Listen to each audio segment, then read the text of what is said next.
Olá, seja bem-vindo a mais uma revisão da lição dos adultos. Hoje é domingo, 14 de setembro, e hoje a gente vai dedicar nosso tempo a explorar juntos uma passagem, sim, realmente marcante, do livro de Êxodo. Nosso foco vai ser a relação entre Moisés e Deus, sabe? Especialmente naquele lugar que a Bíblia chama de tenda do encontro. A ideia é tentar entender melhor essa conexão tão íntima que a Bíblia descreve, né?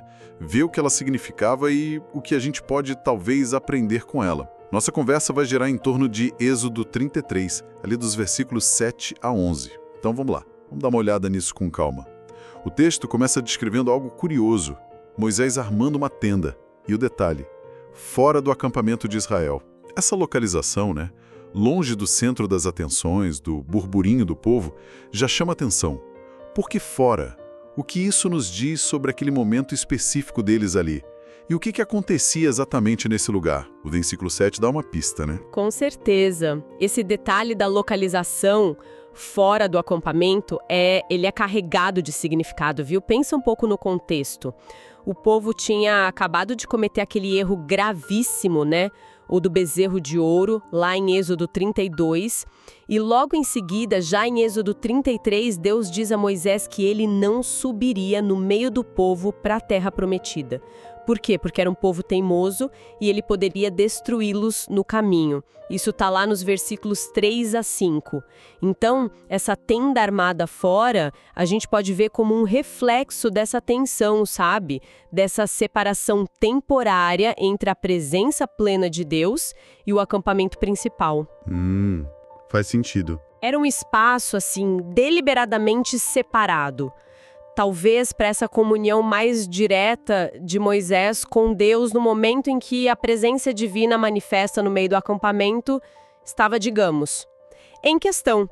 E é fundamental, como você até já mencionou, não confundir essa tenda do encontro provisória, que parece ter sido algo mais simples, talvez mais pessoal de Moisés, com o tabernáculo. Ah, sim. O tabernáculo que veio depois. Exato. Aquele detalhado que seria construído seguindo instruções divinas bem precisas e que aí sim ficaria no meio do povo, como diz Êxodo 25:8.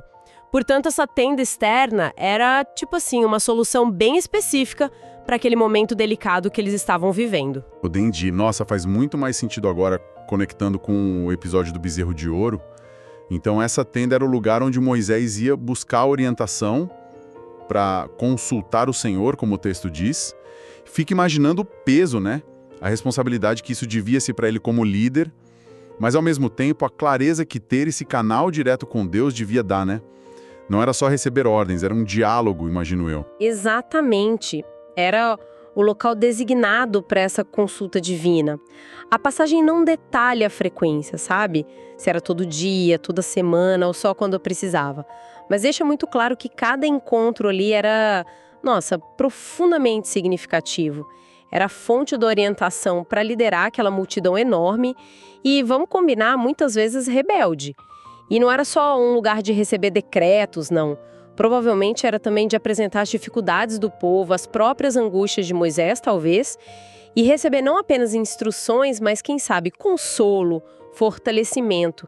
Era um ponto de conexão vital mesmo. E aí a gente chega no versículo 11, que é onde a descrição fica ainda mais, impressionante. Diz assim: o Senhor falava com Moisés face a face, como quem fala com o seu amigo. Essa imagem de amigo, nossa, é algo que quebra muitas barreiras que a gente às vezes constrói em relação a Deus, não acha?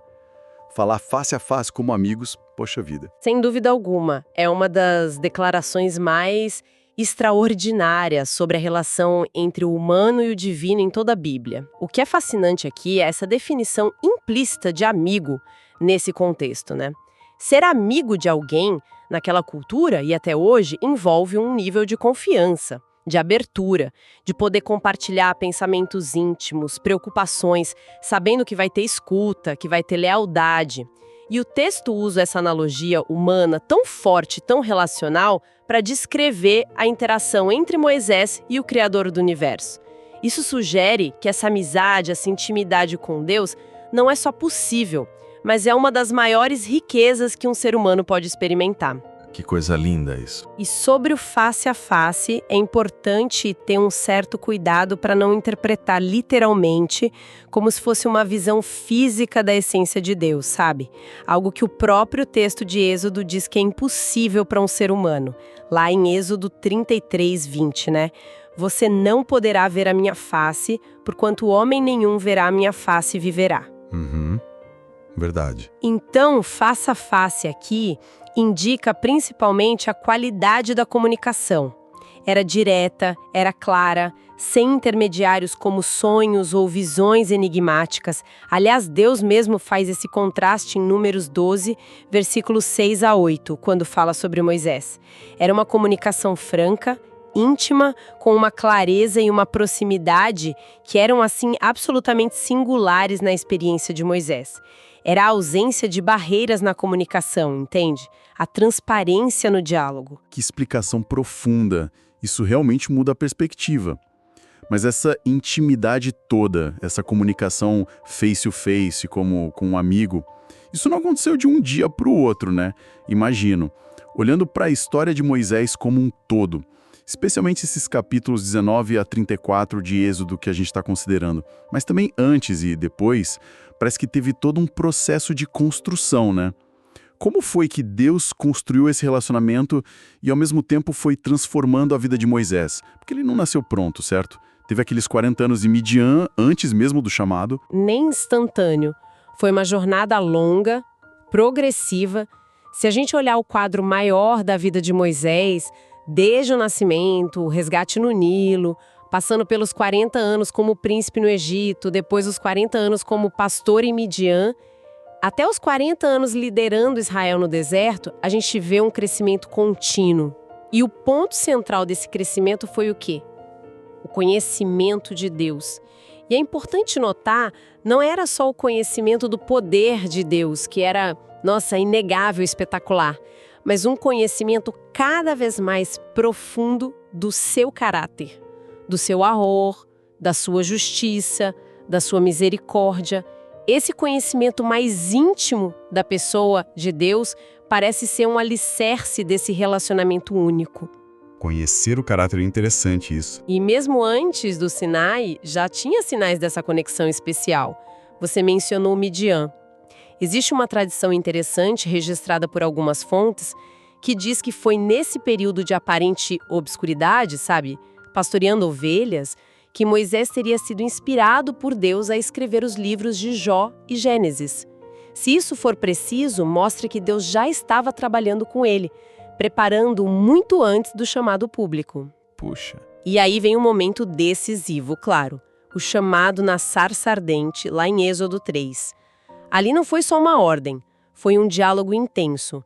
Moisés expressou suas dúvidas, seus medos, e Deus respondeu com paciência, revelando o seu nome, seu plano. Aquilo foi um divisor de águas na vida dele. E depois da sarça ardente, vieram todas aquelas demonstrações de poder que são de tirar o fôlego, né? As pragas confrontando os deuses do Egito, a travessia inacreditável do Mar Vermelho, a coluna de nuvem e de fogo guiando o povo pelo deserto. Imagino que viver tudo isso ao lado de Deus, vendo essas coisas acontecerem como resposta às suas ações, às suas orações, deve ter sido formativo, para dizer o mínimo. Não eram só demonstrações de poder para o povo ver, mas talvez experiências compartilhadas que solidificaram a confiança mútua entre Moisés e Deus. Tipo testes de fé e parceria. Exatamente.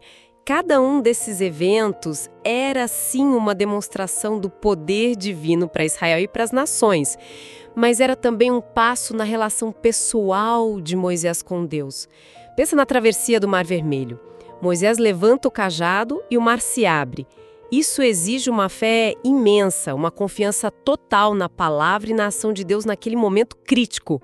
E cada vez que Deus agia através dele ou em resposta à intercessão dele, como quando ele intercedeu pelo povo depois do bezerro de ouro, essa confiança se aprofundava. Era uma relação forjada no fogo das provações e dos milagres, sabe? Faz todo sentido. Então veio um encontro marcante no Monte Sinai, né? Êxodo 19 a 24. A entrega da lei, a experiência da glória divina tão intensa que o rosto de Moisés passou a brilhar. Lembra disso em Êxodo 34? Lembro sim, impressionante. Aquilo não foi um fim, mas um novo patamar na relação. E a partir dali, ele ainda liderou Israel por quase 40 anos no deserto. Uma tarefa gigantesca, liderar um povo difícil, cheio de murmurações, de desafios. O que será que os sustentou? Certamente essa conexão íntima, essa possibilidade de ir à tenda do encontro ou depois ao tabernáculo e falar com Deus como um amigo. A forma como a Bíblia se refere a ele depois, ao longo das Escrituras, reflete o impacto dessa longa jornada. Você mencionou as referências a ele. Quais são algumas dessas descrições que mais se destacam? E o que elas nos dizem sobre o resultado dessa relação com Deus na vida dele? Olha, são várias e muito significativas.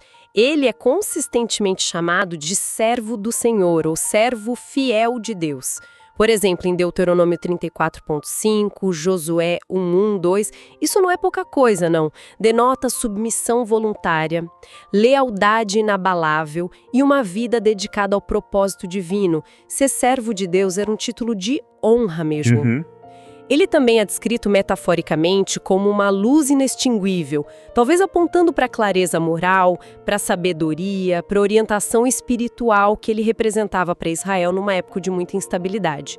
E, fundamentalmente, ele é estabelecido como profeta. E não qualquer profeta, viu?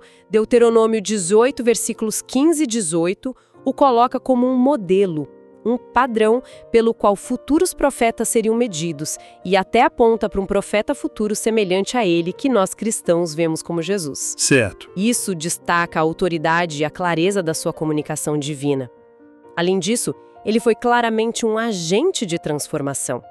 Embora o povo nem sempre o seguisse, o registro bíblico sugere fortemente que quando Israel ouvia e obedecia às instruções divinas, transmitidas por Moisés, eles experimentavam sucesso espiritual, proteção, bênçãos.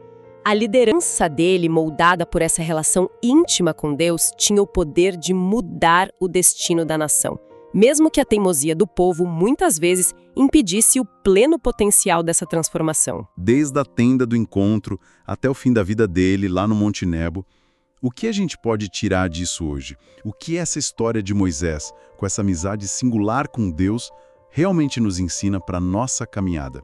Será que a chave para uma vida transformada como a dele está justamente nessa busca por conhecer a Deus de forma mais profunda, além dos seus atos, conhecendo o seu caráter, como você disse antes? Eu acredito que sim. A vida de Moisés é um testemunho poderoso do que pode acontecer quando um ser humano se permite ser encontrado, ser moldado e transformado por Deus. Vai muito além de simplesmente seguir um conjunto de regras ou buscar bênçãos, sabe? Mostra a importância crucial de buscar conhecer a Deus em seu caráter, entender sua justiça, mas também sua imensa misericórdia, reconhecer seu poder, mas também seu amor paciente e perdoador, como foi revelado no próprio diálogo com Moisés lá em Êxodo 34, versículos 6 e 7. Não é só ficar impressionado com os milagres, mas buscar entender o coração de quem realiza os milagres. Entender o coração de Deus. Profundo isso. Essa busca ativa por um relacionamento, por conhecer a pessoa de Deus, parece ser fundamental na experiência descrita em Êxodo. Voltando à analogia do amigo, uma amizade verdadeira não se baseia só no que o amigo faz por você, mas em quem ele é, nos valores que vocês compartilham, na confiança mútua. E a história de Moisés sugere que Deus deseja esse tipo de relacionamento conosco. E as implicações práticas disso hoje. Talvez signifique dedicar tempo não só para pedir coisas a Deus, mas para ouvir, para meditar na sua palavra buscando entender quem Ele é, para observar seu caráter revelado em Jesus Cristo, para conversar com Ele com a sinceridade de um amigo. Essa ideia de buscar conhecer o caráter de Deus e não só seus atos é muito forte mesmo. Isso me faz pensar. A gente vive numa correria tão grande, né? Será que a gente reconhece ou até busca esses momentos de tenda do encontro na nossa própria vida? Aqueles momentos talvez mais sutis que os de Moisés, claro, mas onde a gente pode ter uma conversa sincera com Deus, sentir a direção dele ou simplesmente perceber a presença dele agindo nos detalhes do nosso dia a dia. A fonte que a gente usou para essa conversa até sugere um exercício de reflexão pessoal sobre isso. E é uma reflexão muito válida, sim.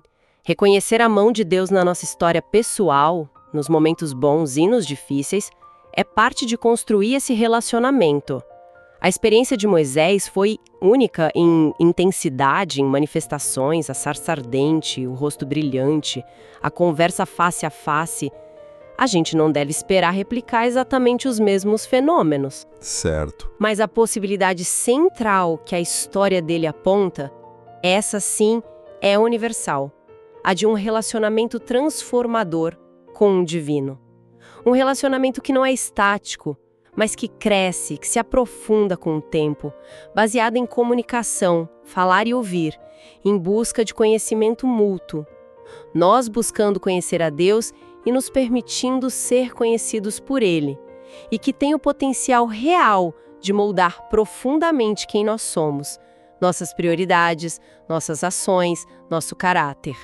A essência dessa possibilidade, a porta para essa amizade transformadora, parece estar aberta a todos que buscam sinceramente. Não é sobre ser perfeito, Moisés não era perfeito, mas sobre ser aberto e persistente nessa busca por conexão. Muito bom. Essa conversa nos deu muito o que pensar sobre a profundidade do que significa conhecer a Deus. Fica a reflexão então, se a proximidade com Deus transformou tanto Moisés, a ponto de ele se tornar esse líder e servo fiel, que tipo de transformação uma busca sincera por essa conexão, por essa amizade com Deus poderia trazer para nós hoje? Até amanhã no próximo estudo. Até mais.